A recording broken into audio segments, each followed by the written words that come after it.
잔치도 있습니다. 예수께서 돌아가셨을 때 성전에 무엇이 찢어졌죠? 성전 휘장이 찢어진다고 했을 때 그 휘장은 바로 지성소를 가리는 휘장을 말합니다. 그게 찢어지면서 하나님께 우리가 막바로 가게 되는 거예요. 그 전에 1년에 한 번 대제사장만 그 성전에 그 지성소에 들어갈 수 있습니다. 그리고 성소는 그 바로 앞에 있는 장소고 그 성소에 나오면 번제단이 있어요. 이 번제단에서 제물을 잡아서 하나님 앞에 제사를 드렸습니다. 이 이스라엘 사람들의 성전 제사인데 이 성전 제사가 끊어진 때가 있었어요. BC 586년에 이스라엘이 멸망당하고 바벨론으로 다 끌려갑니다. 그때 성전에 와서 제사 드릴 수가 없는 거예요. 바벨론에서 예루살렘까지 올 수가 없죠. 가도록 만들어주지도 않았고 성전이 끊어졌습니다. 하나님께 예배를 드려야 되고 하나님 만나야 되는데 그걸 어떻게 할까? 그래서 생각해낸 게 회당입니다. 자기들끼리 모이는 거예요. 일단 모여서 그래 우리 제사는 못 드려도 하나님의 말씀을 공부하자.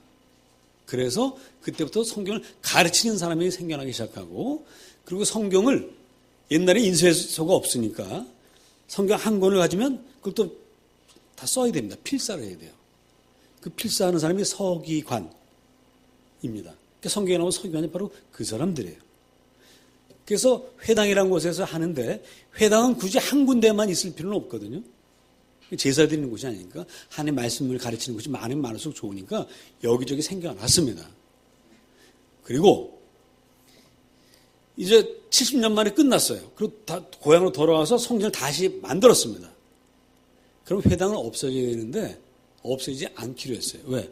이게 있으니까 성경 공부하는데 아주 도움이 된단 말이에요. 하나님의 말씀을 가르치고 지키게 하고 훈련하고 이거 그냥 놔두자. 그게 지금까지 있습니다. 회당의 역사는 한 2500년 되죠. 지금도 유대인들이 모여 사는 곳은 다 있어요. 미국 혹시 뉴욕에 가신 분들, 뉴욕 회당에 가보신 분들 계실지 모르겠어요. 그래서 회당이라는 이름은 우리는 회당으로 번역을 했는데 원래 언어는 그 헬라어로 시나고그입니다. 시나고그고. 그러니까 우리처럼 다 같은 시나고그인데 나우리 시나고그, 뭐 어디 시나고그 이렇게 있는 거예요. 이해가 되시죠? 자, 그 회당입니다. 오늘 성경에 나오는 이것은 가버나움에 있는 회당. 가버나움 시나고그. 시나고그란 말은 함께 모인다. 이런 뜻입니다. 교회도 교자 빼면 회당이죠?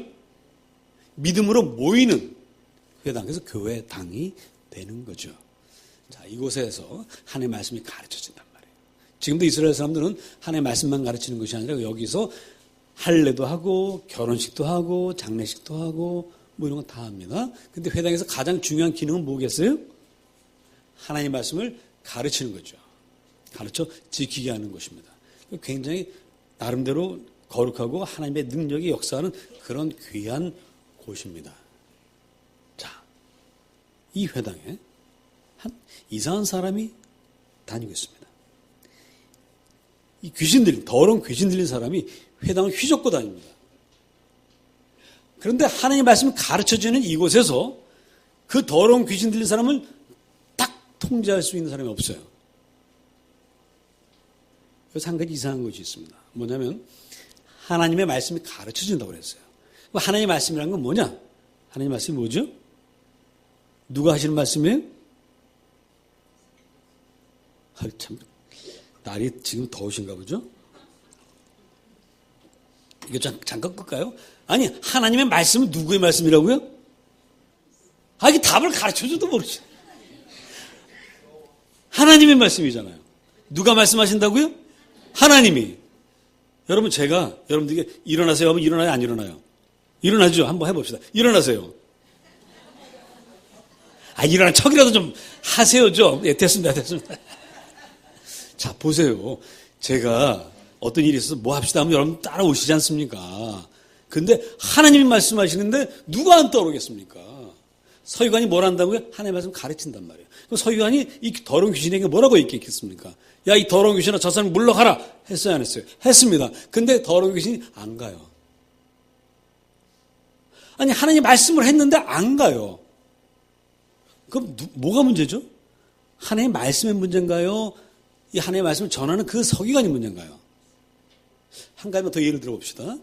사도행전 19장에 보면 이런 일이 있었습니다.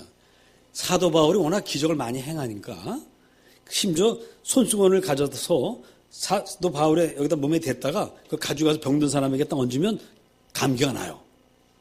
병이 나요. 신기해가지고 어떤 사람이 이걸 흉내를 냈습니다. 스기와라는 대제사장이 있었는데 제사장이 7 아들이 힘을 합쳐가지고 야 우리도 한번 저렇게 해봐야 되겠다. 그래가지고 어떤 귀신 들린 사람한테 가요. 가가지고 뭐라고 말하냐면 바울이 믿는 예수 그리스도 이름으로 명하노니 귀신아 나가라 그랬어요. 자 누구 이름으로 명했습니까? 예수님. 그리고 또 누구까지 인용했어요? 바울.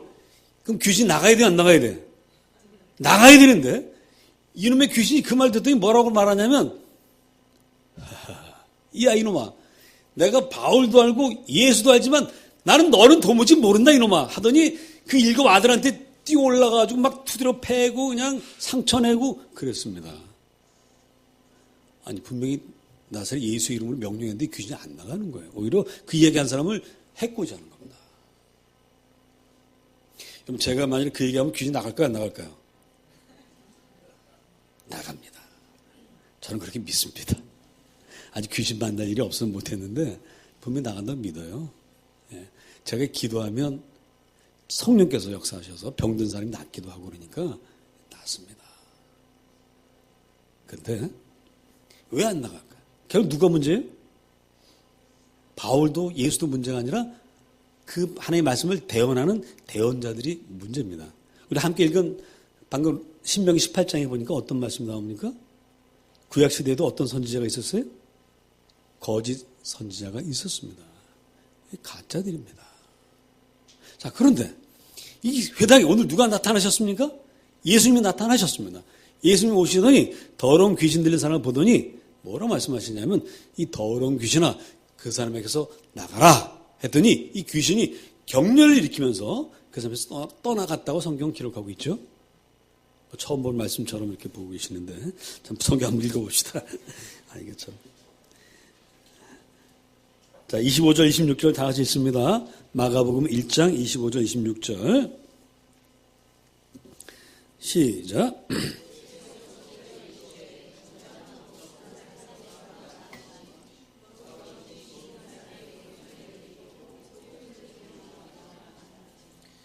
도대체 무슨 차이 때문에 서기관들과 예수님과 이렇게 다른 결과를 맞이했을까요? 그 답은 22절에 있습니다. 22절 다 같이 있습니다. 시작.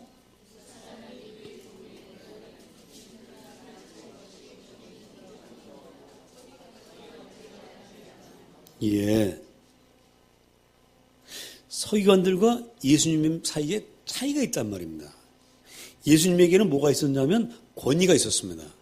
근데 서기관들에게는 권위가 없다는 얘기죠. 똑같은 말을 해도 권위 있느냐 없느냐의 차이가 있다는 거예요. 제가 여러분에게 자 일어납시다 하면 여러분 일어나지만 꼬맹이가 나와서 일어나세요 그럼 일어나세요? 안 일어나죠. 그 일종의 권위라고 말할 수 있는 거죠. 자 그러면 어떤 권위의 차이일까? 여러분 권위 하면 어떤 거 생각하십니까? 여러 가지 학력, 경력 뭐 여러 가지가 있겠죠. 자, 이 서기관과 예수님의 차이 학식일까요? 아니겠죠. 학식으로 말하면 누가 높습니까? 서기관들이 100배 높습니다. 서기관은 아무나 되는 것이 아니라 그래서 바울 정도는 돼야 돼요. 사도 바울. 이 바울 되기 이전에 사울이었는데 그때 이 사람은 아주 정통 율법학자고 바리새인이고 베냐민 집하고 이런 사람이에요. 그런 사람들이 소위 말해서 스펙이 좋은 사람들 서기관이 됩니다. 예수님은 스펙이라는 게 없어요. 예수님은 갈릴리 목수의 아들입니다. 그리고 정규학교도 다니지 않았어요.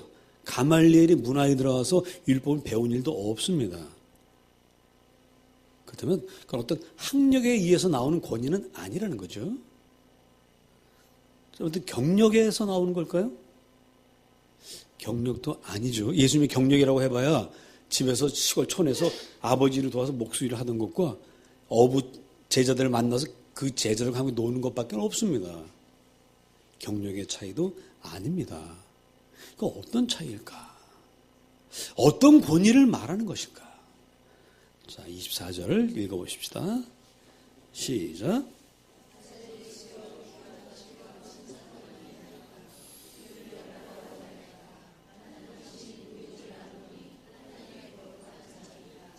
자, 귀신이 왜 떠나가냐면 당신은 하나님의 거룩한 자이시기 때문에 내가 떠납니다.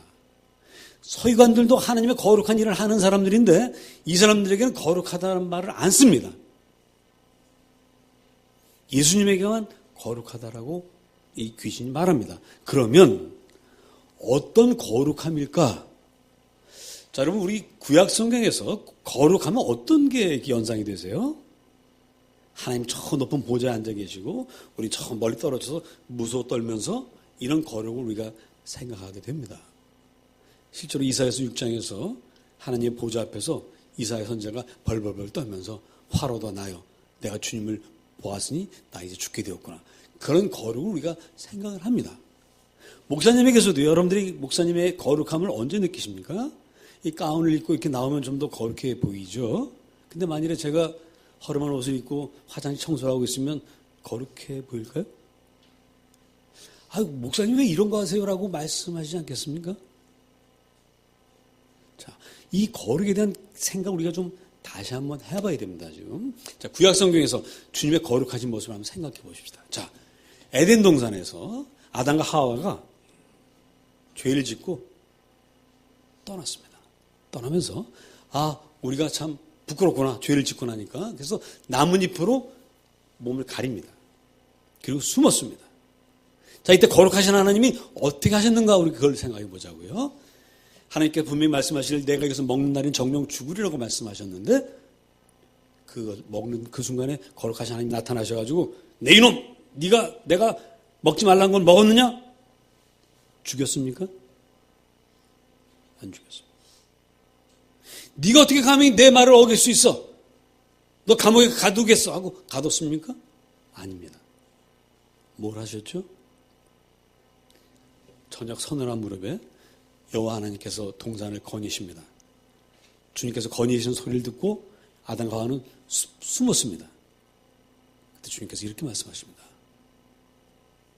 아담아, 내가 어디 있느냐? 내가 먹지 말라는 그 나무 열매를 내가 먹었더냐? 이렇게 말씀하세요. 자, 여기 거룩한 분노, 무서운 분노 있습니까? 느껴집니까? 이건 마치 집에서 말썽꾸러기 자식이 뭐 하나 깨놓고 숨어 있는 거죠. 숨어 있는 놈을 그 엄마가 이놈의 새끼 어디 있어? 너 잡기만 해봐라. 그냥 이게 아니고요. 얘야 어디 있니? 빨리 나와라 하는 것과 같습니다. 그것이 하나님의 거룩이에요.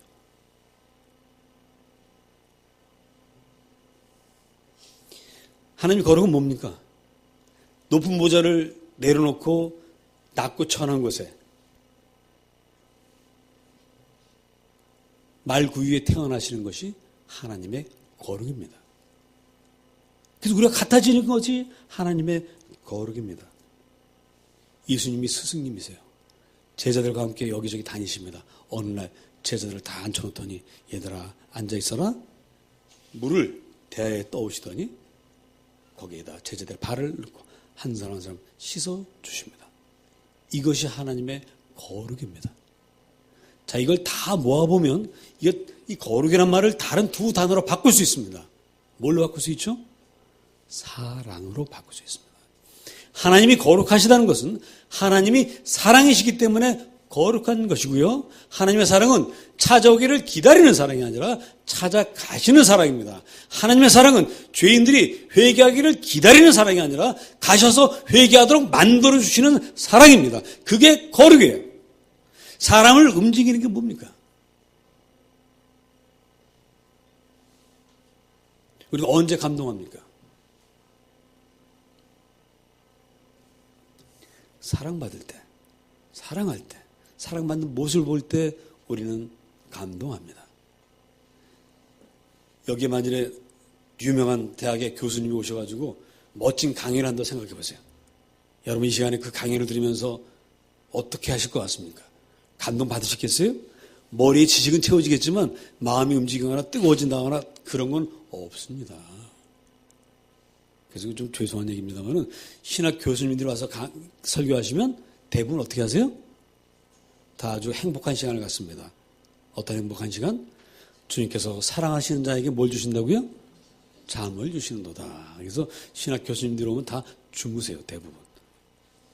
제가 신학 교수를 하고 있으면 저도 틀림없이 여러분들을 재울 겁니다. 우리를 움직이는 것은 사랑입니다. 우리를 감동케 하고 우리로 하여금 움직이게 하는 것은 사랑입니다. 아무리 많이 알아도 움직여지질 않아요. 주님을 위해서 조금이라도 일하고 봉사하는 것도 사랑을 느끼겠다는 거지 해야 된다라는 당위성을 안다고 해서 되는 게 아닙니다.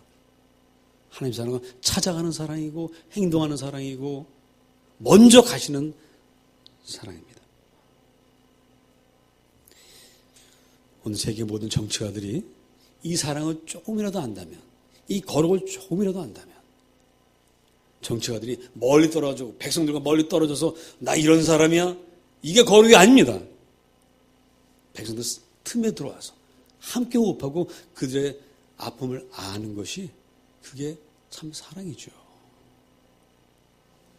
모든 나라의 정치가들이 이 사랑에 지금 이 주님의 사랑을 100분의 1만 알아도 전쟁은 더 이상 없을 거예요. 테러는 없을 겁니다. 그게 없기 때문에 그런 거죠. 저는 지금의 정치가들이 그렇게 되기를 위해서도 기도하지만 우리 가운데서도 그런 훌륭한 분들이 좀 나와서 정말 이 주님의 사랑으로, 주님의 거룩으로 세상을 바꿀 수 있기를 주님의 이름으로 축원합니다.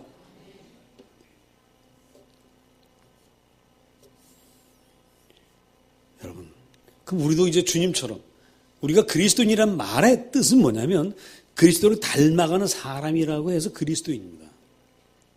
자, 우리도 이제 주님의 권위는 사랑에서 나온다고 했는데 우리도 주님처럼 권위 있는 사람이 되어야 하겠습니다만은 어떻게 하면 될 수 있을까요? 여러분들이 결심하면 되겠습니까? 하루에 한 번씩 하겠다고 써놓고 딱 보면 될까요? 아니에요. 사랑은 하는 것이 아니라 사랑은 되어지는 것입니다. 우리 하나님께 우리게 사람이 본대로 한다고 그래요. 제자들은 스승을 본대로 하고 자식은 부모를 본대로 하고 교인들은 목사를 본대로 한다고 합니다. 그래서 목사를 보면 그 교회 교인들 분위기를 안다고 그래요. 그렇게 되어지는 겁니다. 자, 예수님의 사랑, 예수님의 권위는 어디서 나오겠습니까? 여러분이 예수님 날마다 만나십시오. 그거예요. 예수님 날마다 예수님 만나고 예수님 말씀을 듣고 예수님 사랑에 내가 녹아지면 나도 예수님과 같은 권위 있는 사랑을 할 수 있는 사람이 되는 겁니다. 그러므로 주님과 날마다 만나시기를 축복합니다. 여러분 어떻게 만나시죠? 어떻게 만날 수 있습니까? 여러분 제가 어느 성도님하고 통화를 하려고 하면 어떻게 하죠? 저럴 때 겁니다. 걸어서 처음에 권사님, 이 권사님 하고 인사를 해야만 저쪽에서 목사님 이렇게 되죠? 부르는 게 제일 먼저입니다. 부르는 게 제일 먼저예요. 우리가 하나님 불러야 됩니다. 그래서 기도할 때 뭐부터 시작하죠? 하나님 아버지, 하늘에 계신 주님 이렇게 부르는 거예요. 여러분 부르기만 하고 그 뒷얘기 안 해도 돼요. 너무 바쁘시면 주님 이러고 하루 출근하시기 바랍니다. 그래도 주님 우리가 한번 불렀기 때문에 주님 내 뒤를 계속 따라오시면서 말씀하세요. 그리고 기도에서 가장 좋은 건 내가 떠드는 시간보다 주님이 나에게 말씀하는 시간이 더 많은 것이 가장 좋은 기도 시간입니다. 출근하시면서 여러분 어디 갔어? 여러분 그 애플 핸드폰에 다 성경책 다 넣고 계시죠? 안 넣었어요? 넣으세요. 그 앱 받는 거 5,000원인가 10,000원인가 그거 무료도 있어, 무료. 우리 무료만 있어도 충분해. 꼭 넣으시기 바랍니다. 대답을 안 하네. 넣으시고요. 그래 놓고 그걸 읽으세요. 그럼 주님 만나는 거예요. 주님 나에게 말씀하시는 거예요. 나는 그저 주님, 아버지 이러고 주님께서 우리에게 계속 말씀하시면 대화가 되고 그 말씀을 듣는 가운데 내 인격이 바뀝니다. 이슬비에 오지 젖는 줄 모르는 것처럼 주님 말씀을 이렇게 서서 읽어나가다 보면 내 인격이 주님의 인격으로 젖어들어서 바뀝니다. 애쓰지 마세요. 사랑하려고 애쓰지 마세요. 되어집니다.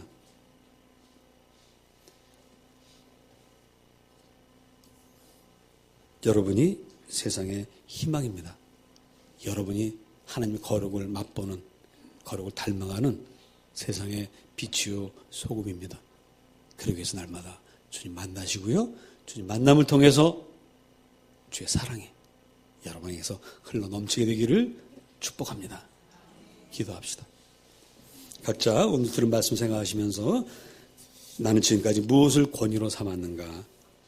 나의 지식과 나의 경력과 나의 돈이었는가? 이제 반성하시고 정말 주님, 하나님부터 오는 그 권위, 하나님의 사랑, 그 사랑을 본받고 실천하는 것으로 나의 권위를 삼겠노라 고백하시고 결단하시기를 바랍니다.